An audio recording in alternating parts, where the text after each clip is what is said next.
I recently had a text from a good friend and colleague who was recently retired. He said, Jake, do you have a system for culling out your library as you look toward retirement? And I said, yeah, I do. I thought I'd found the perfect solution a couple of years ago when I began to think about this.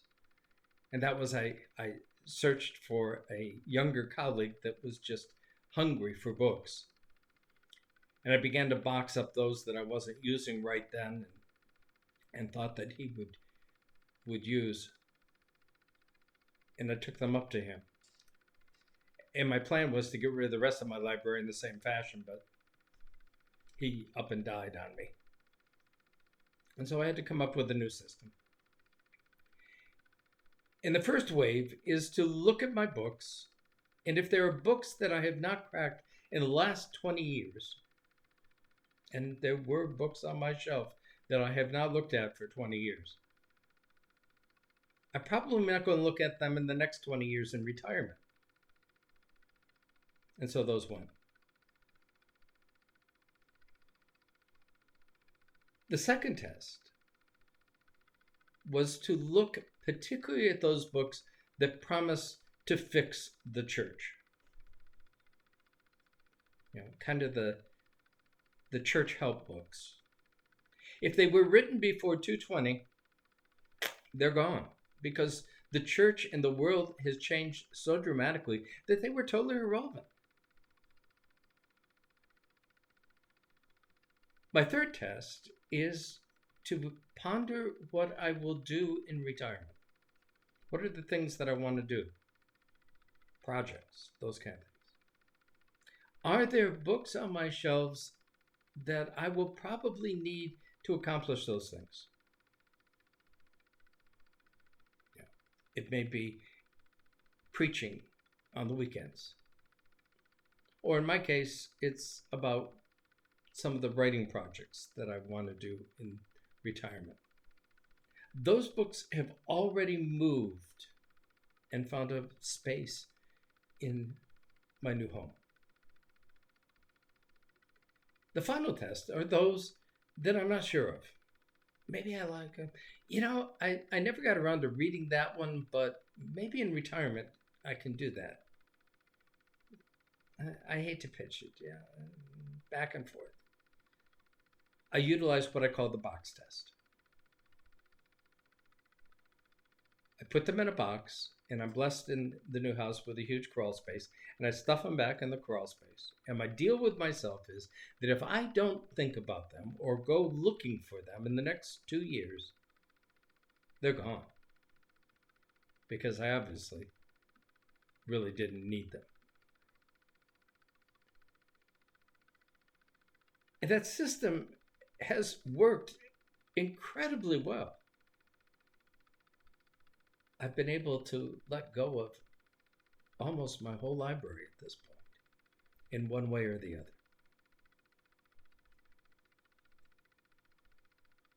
Letting go. It's really what Lent is about. We often focus on giving up for Lent. But it's more about letting go. Because the things we give up are things we probably should give up anyway. They're the unhealthy things that we know really aren't good for us. The extra dessert, the alcohol, the smoking, even some of our bad behaviors. And we feel really good at the end of Lent when we've managed to do that. But then we usually go right back to them after Easter.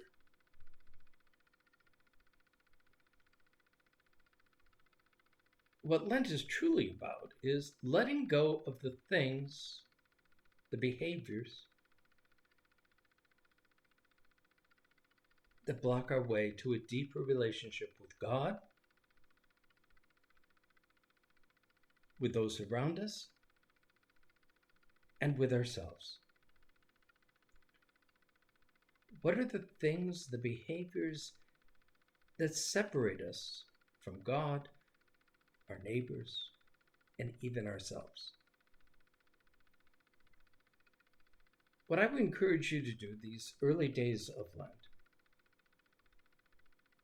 is to take out a piece of paper, make 3 headings: God, neighbor, me. And what are the things that get in the way of a healthy relationship with God, with neighbor, with self? And just start making a list. Don't make a judgment about whether you can do it or not, but start making that list. And you may be amazed at what you find on that list.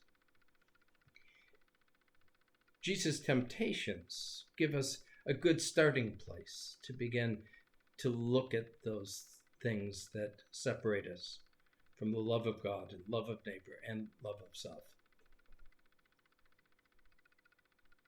The first of those is stuff. Now, Jesus is tempted to make more stuff. Turn these stones into bread. Our whole economy runs on stuff. And particularly on stuff we don't really need. I remember a colleague of mine from East Germany spent some time here in the States, and the thing that just absolutely drove her crazy was the amount of stuff we accumulate. And most puzzling to her was this whole industry of storage sheds. We love our stuff, but our stuff gets in the way of our relationships with God, with our neighbor, and they even can become unhealthy for ourselves. So what's the stuff that needs to go, that you can let go of? The second piece is control. Jesus is tempted with taking control and power. And that is a particularly difficult thing to wrestle with in times like these, where every day is a new crisis or a new uncertainty.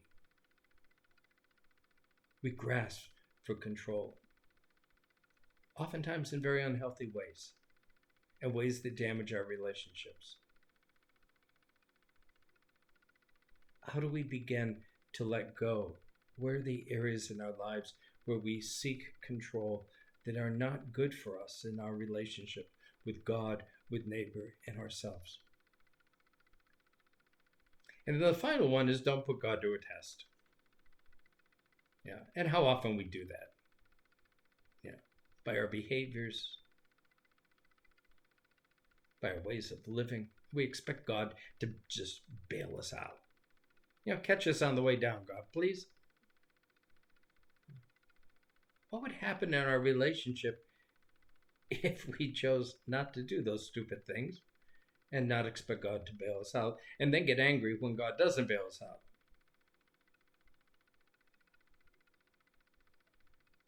How do we begin to let go this Lent?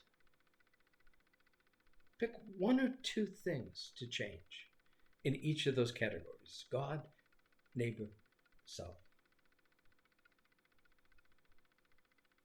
And try to let go of those this Lent.